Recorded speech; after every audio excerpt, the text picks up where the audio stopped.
Hey, all right, well, let's get started. We're going to be going through Exodus 34, and since we've already done 35 through the end of the book, this will close out the study, which we began so long ago.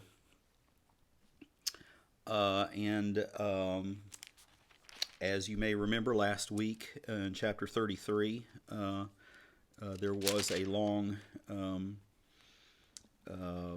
narrative about Moses being the mediator for the people, and we will see that continue on through this chapter. And it begins with, or we will begin with verses 1 through 4. The Lord said to Moses, "Cut for yourself 2 tablets of stone like the first, and I will write on the tablets the words that were on the first tablets, which you broke. Be ready by the morning, and come up in the morning to Mount Sinai, and present yourself there to me on the top of the mountain. No one shall come up with you, and let no one be seen throughout all the mountain. Let no flocks or herds graze opposite that mountain." So Moses cut 2 tablets of stone like the first, and he rose early in the morning and went up on Mount Sinai, as the Lord had commanded him, and took in his hand 2 tablets of stone. Okay, so God is preparing to replace the tablets of the 10 Commandments, which Moses broke, throwing them down on the Israelites when he found them with the golden calf. And this, by my count, is the 3rd event of Moses' encounter with God on the mountain. The first being the burning bush, and then we have the event where he receives the first copy of the stone tablets, and now here's the third, which also centers around the law carved in the stone tablets. But this is not exactly like the first time. Here Moses has to supply his own tablets. And although God says that he will write on the tablets, later on in this chapter it says that Moses was writing the law onto the tablets. So don't know exactly what to make of that, but the fact that he has to cut out his own tablets and bring them himself and possibly do the writing himself shows God continuing to draw away from the people. He has separated himself because of their sin, and he continues to kind of keep them at arm's length now. But at the same time, while he's doing this, he's also pushing Moses closer to the people, making him more one of them as their mediator. And he also is pushing Moses closer to the law by, giving them into his care, basically being his secretary to the law.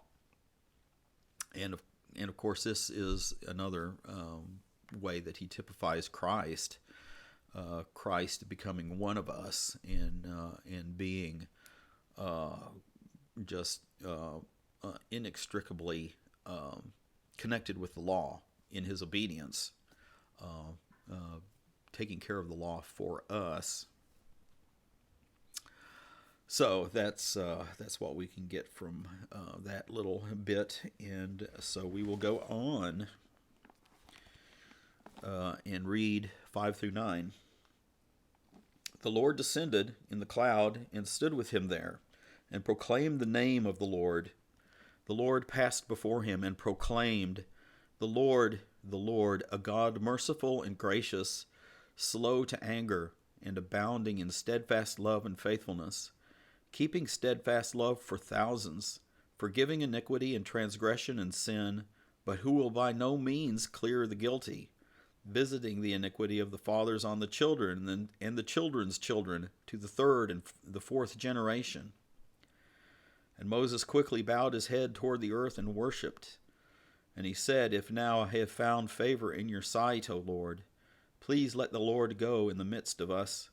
For it is a stiff-necked people, and pardon our iniquity and our sin, and take us for your inheritance.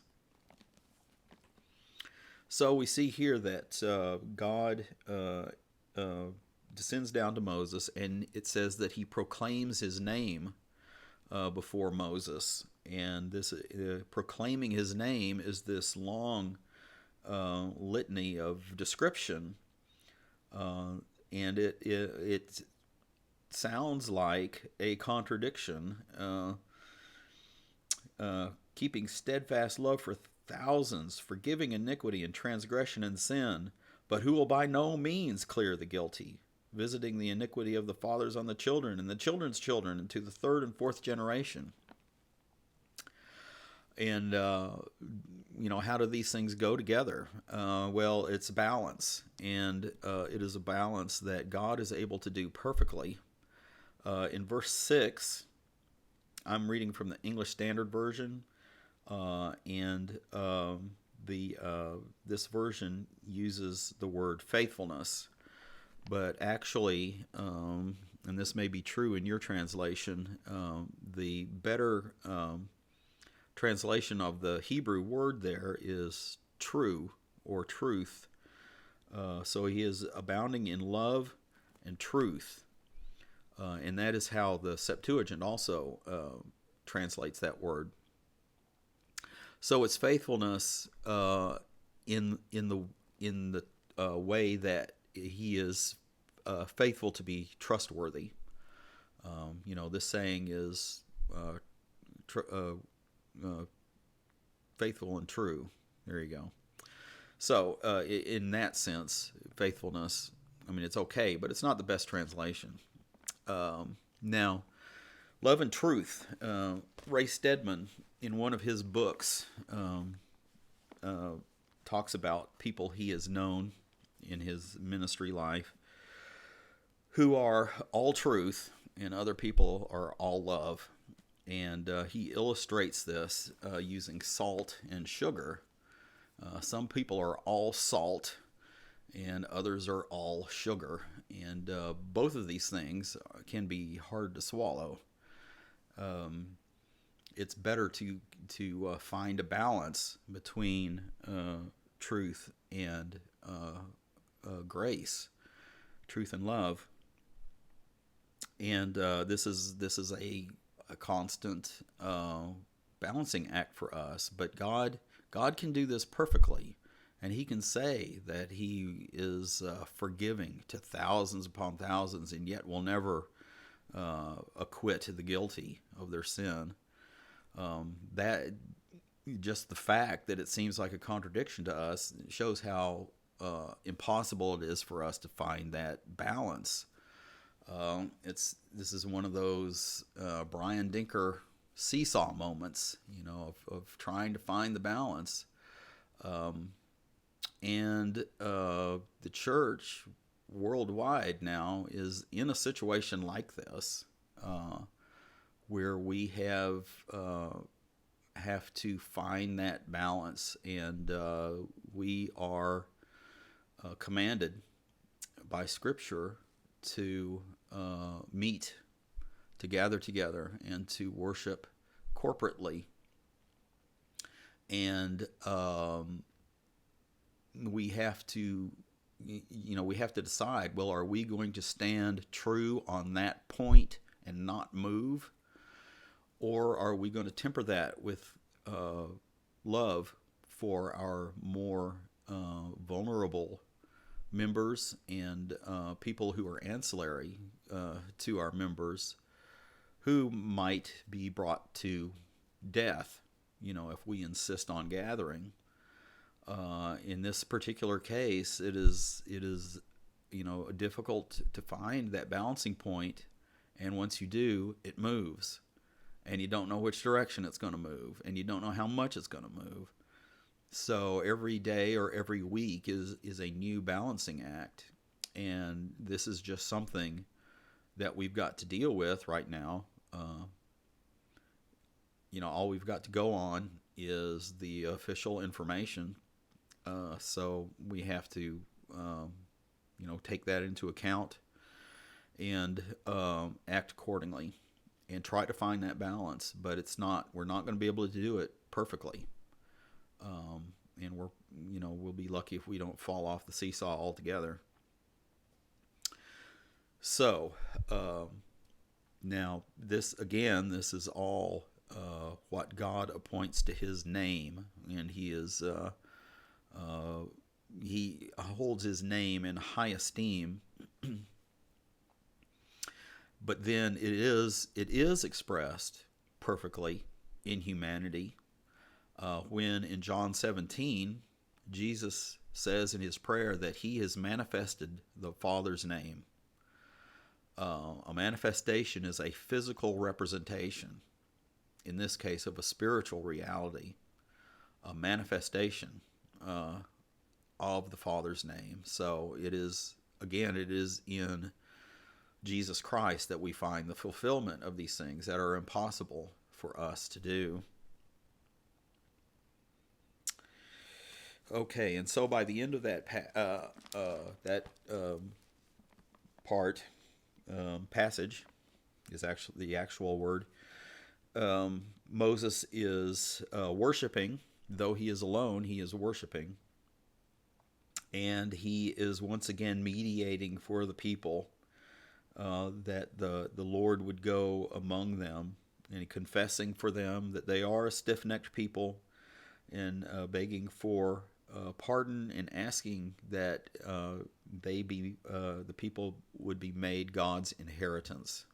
So that's a very valuable possession to be an inheritance. All right, so let's go on then to verses 10 through 16. And he said, "Behold, I am making a covenant before all your people. I will do marvels such as have not been created in all the earth or in any nation. And all the people among whom you are shall see the work of the Lord, for it is an awesome thing that I will do with you. Observe what I command you this day. Behold, I will drive out before you the Amorites, the Canaanites, the Hittites, the Perizzites, the Hivites, and the Jebusites. Take care lest you make a covenant with the inhabitants of the land to which you go, lest it become a snare in your midst. You shall tear down their altars and break their pillars and cut down their Asherim, for you shall worship no other God, for the Lord whose name is a jealous God. Lest you make a covenant with the inhabitants of the land, and when they whore after their gods and sacrifice to their gods, and you are invited, you eat of his sacrifice. And you take of their daughters for your sons, and their daughters whore after their gods, and make your sons whore after their gods." So, pretty strong language there. The heading over that little part of this chapter in my Bible is the covenant renewed. So God is restating the basics of his covenant with Israel, again, after their sin of the golden calf. All right, I didn't mark the I think it is verse 10. It must be verse 10. My version, again, it uses the word awesome, but a better translation for that word, and which may be in your version, is terrible. The Hebrew implies in its meaning causing fear.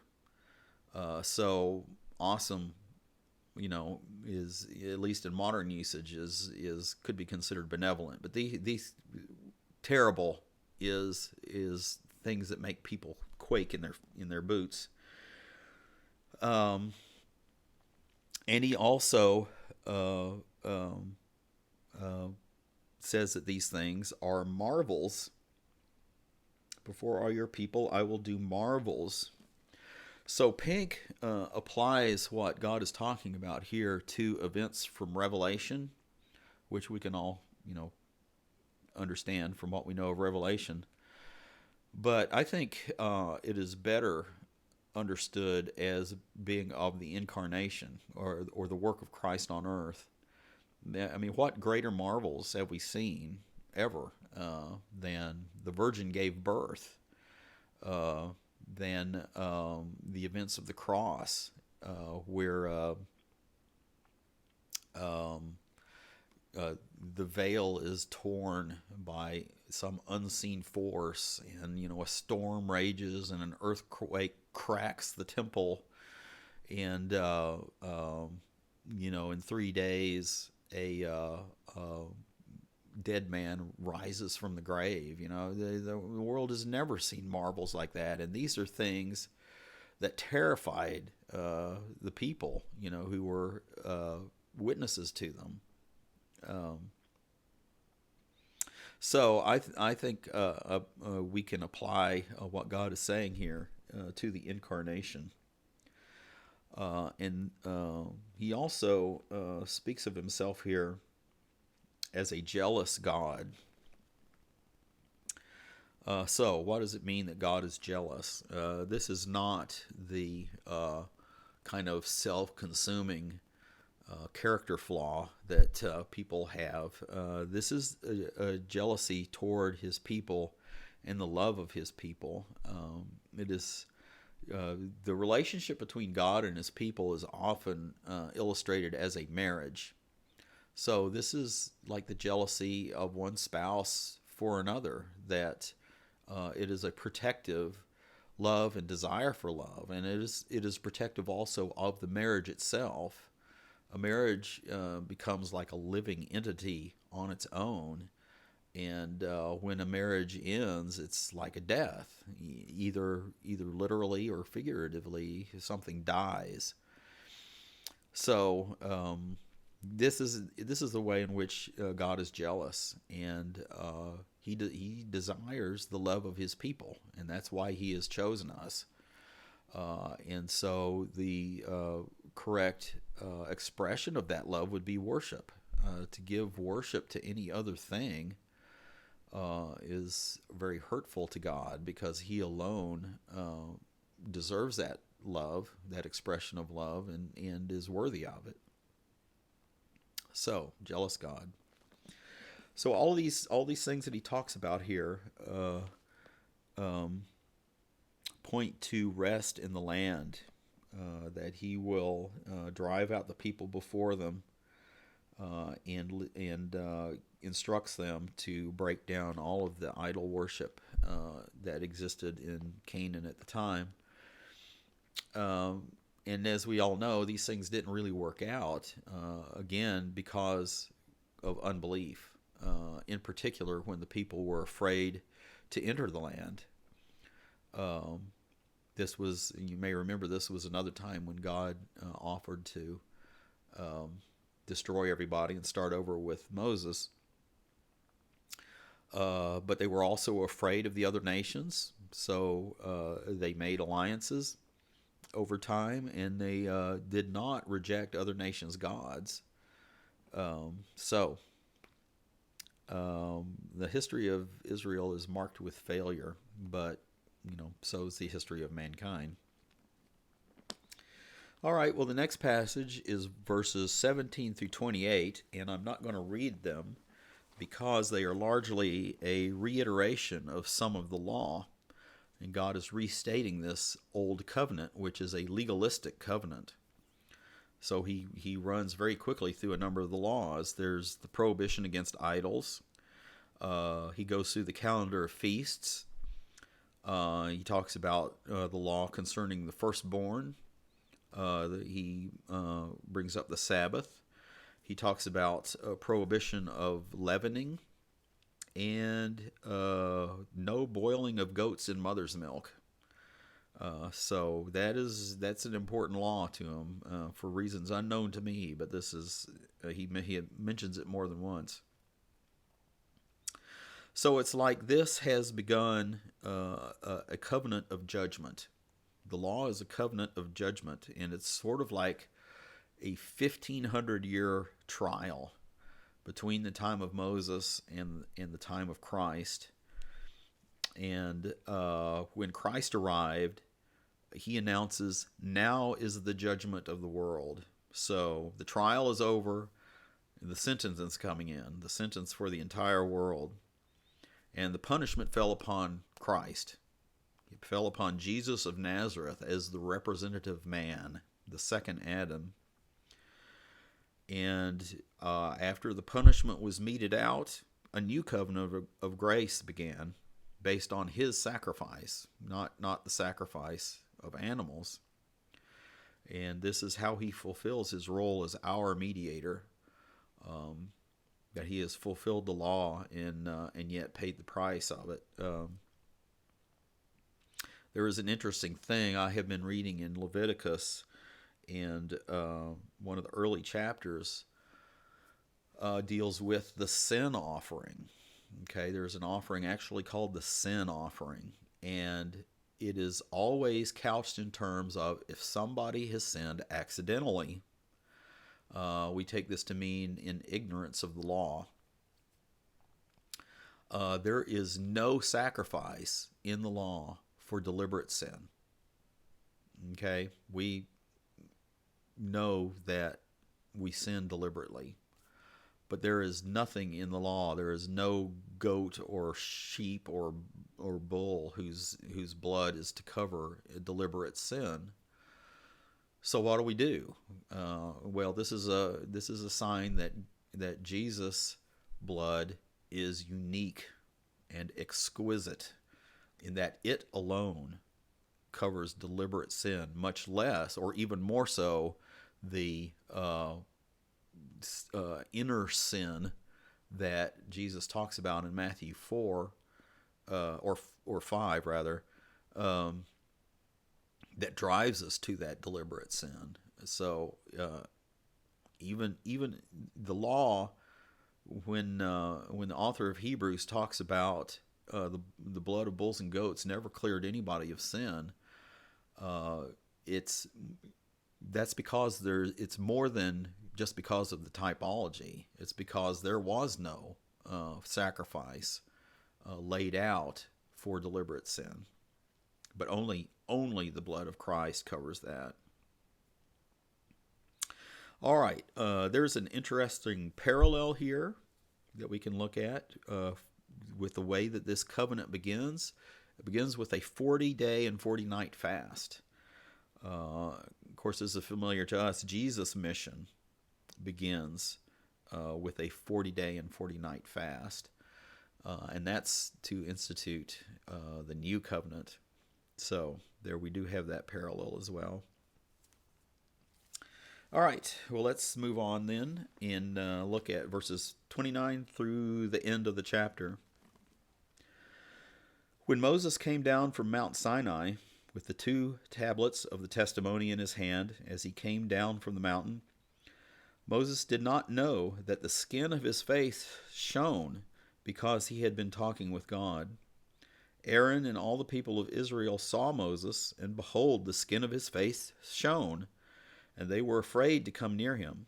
But Moses called to them, and Aaron and all the leaders of the congregation returned to him, and Moses talked with them. Afterward, all the people of Israel came near, and he commanded them all that the Lord had spoken to him on Mount Sinai. And when Moses had finished speaking with them, he put a veil over his face.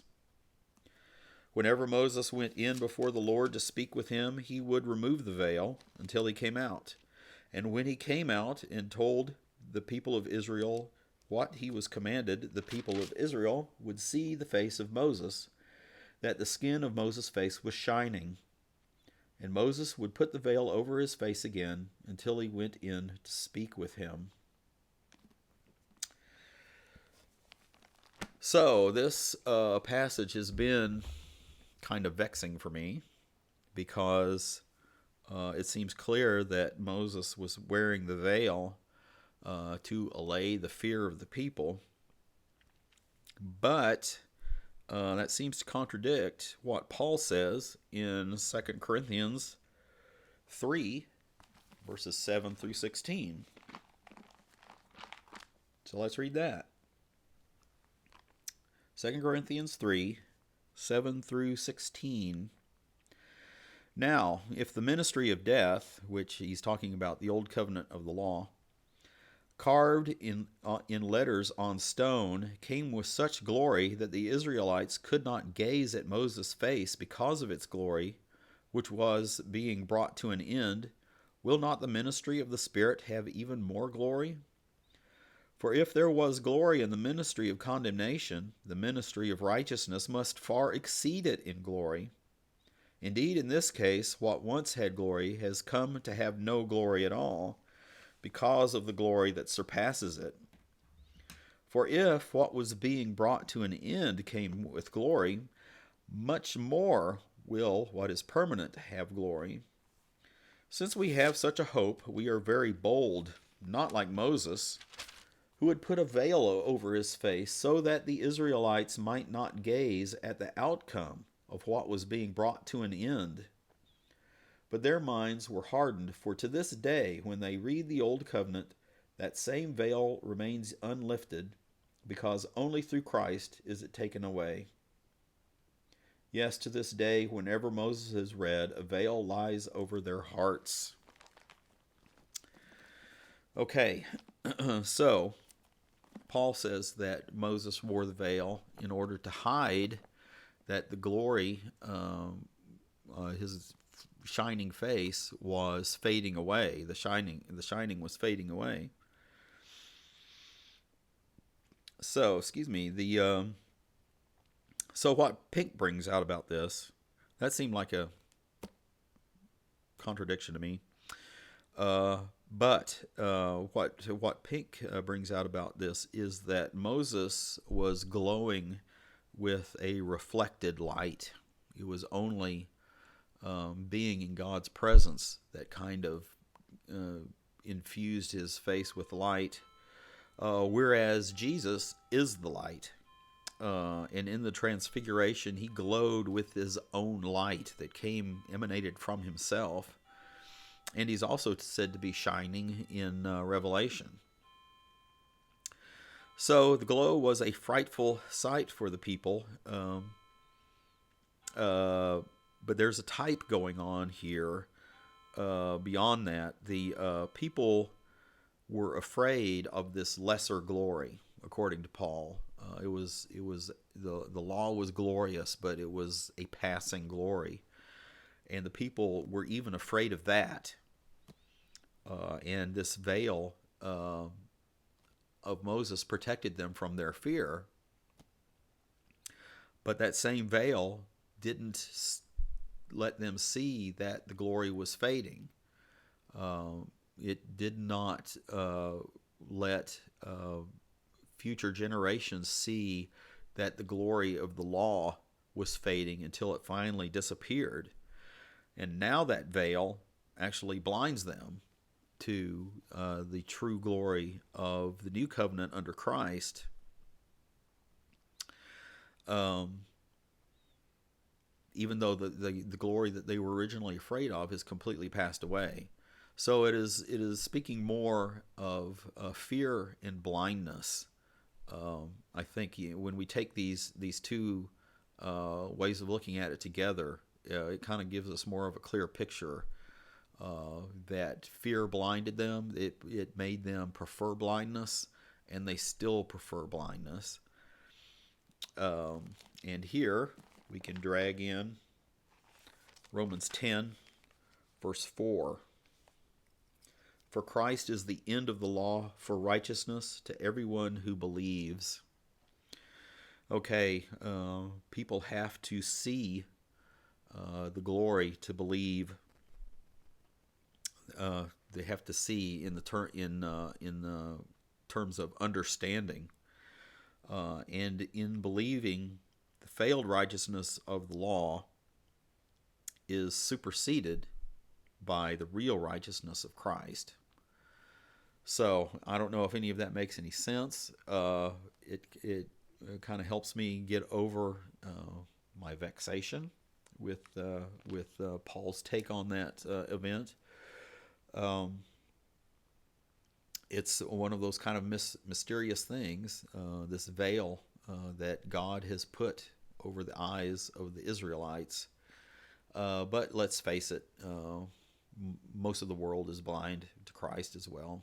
So we are the beneficiaries of amazing grace, as the song says, that God has opened our eyes.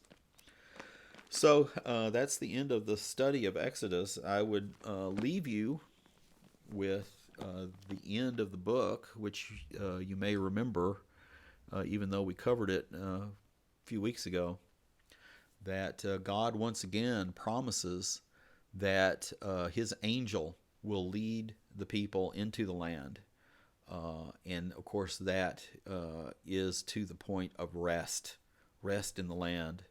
And the ancient church took the angel of the Lord to be God the Son, the pre-incarnate Christ, and leading the people into rest. And so, of course, that's what he does for us today, the church. So that's it for Exodus and for this time. Not sure about next time. I'll try to think of something to do. And certainly let you know if I've got a lesson for next Wednesday. I'll certainly post it and let y'all know. So y'all take care. Lord bless you, and we'll be seeing you later.